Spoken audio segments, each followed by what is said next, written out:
हूं आपके साथ सृष्टि श्रीवास्तव। बसपा प्रमुख मायावती आज भी राजनीति का एक बड़ा चेहरा है, जिनको अपने पाले में करने के लिए सत्ता पक्ष और विपक्ष दोनों पूरा दमखम लगा रहे हैं।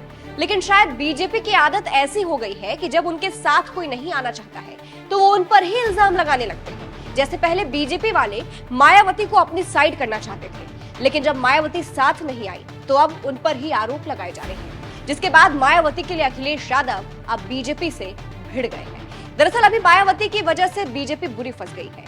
मथुरा जिले की माट विधानसभा क्षेत्र के विधायक राजेश चौधरी ने मायावती पर विवादित टिप्पणी कर दी है, जिसके बाद सपा प्रमुख अखिलेश यादव भड़के हैं। एक टीवी चैनल पर हुई चर्चा के दौरान बीजेपी विधायक ने मायावती को सबसे भ्रष्ट मुख्यमंत्री कह दिया। इस पर अखिलेश यादव को इतना गुस्सा आया कि उन्होंने बीजेपी विधायक की क्लास लगा दी। सोशल मीडिया प्लेटफॉर्म एक्स पर अखिलेश ने राजेश चौधरी के बयान को पोस्ट करते हुए लिखा, उत्तर प्रदेश के एक भाजपा विधायक द्वारा उत्तर प्रदेश के एक भूतपूर्व महिला मुख्यमंत्री जी के प्रति कहे गए अभद्र शब्द दर्शाते हैं कि भाजपाइयों के मन में महिलाओं और खास तौर से वंचित शोषित समाज से आने वालों के प्रति कितनी कटुता भरी है। आगे गुस्से में अखिलेश यादव ने लिखा, राजनीति मतभेद अपनी जगह होती है, लेकिन एक महिला के रूप में उनका मान सम्मान खंडित करने का किसी को भी अधिकार नहीं है। भाजपाई कह रहे हैं कि उन्हें मुख्यमंत्री बनाकर हमने गलती की थी। ये भी लोकतांत्रिक देश में जनमत का अपमान है और बिना किसी आधार के ये आरोप लगाना कि वो सबसे भ्रष्ट मुख्यमंत्री थी, बेहद आपत्तिजनक है। भाजपा के विधायक के ऊपर सार्वजनिक रूप से दिए गए इस व्यक्तित्व के लिए मानहानि का मुकदमा होना चाहिए। आगे अखिलेश ने बीजेपी पर सवाल भी उठाए और लिखा, अगर ऐसे लोगों के खिलाफ भाजपा तुरंत अनुशासनात्मक कार्रवाई नहीं करती है तो मान लेना चाहिए ये किसी एक विधायक का व्यक्तिगत विचार नहीं है, बल्कि पूरी भाजपा का है। तो कुछ इस तरह से मायावती के लिए अखिलेश यादव बीजेपी से भिड़ गए। बीजेपी की उन्होंने क्लास लगा दी और सवाल भी उठाए कि क्या ये पूरी सोच बीजेपी की है। इतना ही नहीं, मायावती ने भी अखिलेश की इस बात पर उनकी सराहना की।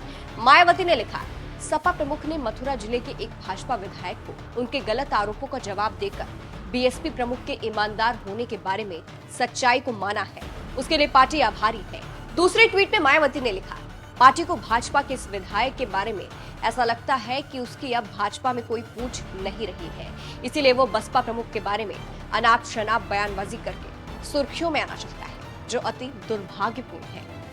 आगे मायावती ने बीजेपी को चेतावनी देते हुए लिखा, जबकि भाजपा को चाहिए कि वो उसके विरुद्ध सख्त कार्रवाई करे और यदि वो दिमागी तौर पर बीमार है तो उसका इलाज भी जरूर कराए, वरना इसके पीछे बीजेपी का कोई षड्यंत्र ही नजर आता है। ये कहना भी गलत नहीं होगा। फिलहाल आपको बता दें, राजेश चौधरी ने कहा था, मायावती जी 4 बार उत्तर प्रदेश की मुख्यमंत्री रही है, इसमें कोई संदेह नहीं है, और पहली बार बीजेपी ने ही उन्हें मुख्यमंत्री बनाया था। ये गलती हमने ही की थी। उत्तर प्रदेश में यदि कोई सबसे भ्रष्ट मुख्यमंत्री हुआ है तो उनका नाम मायावती है। तो कुछ इस तरह से बीजेपी विधायक ने सवाल उठाए मायावती पर, जिसके बाद अखिलेश बीजेपी से भिड़ गए। यही नहीं, मायावती ने अखिलेश की तारीफ भी की। फिलहाल इस खबर पर आपकी क्या राय है, कमेंट करके जरूर बताइएगा। नमस्कार।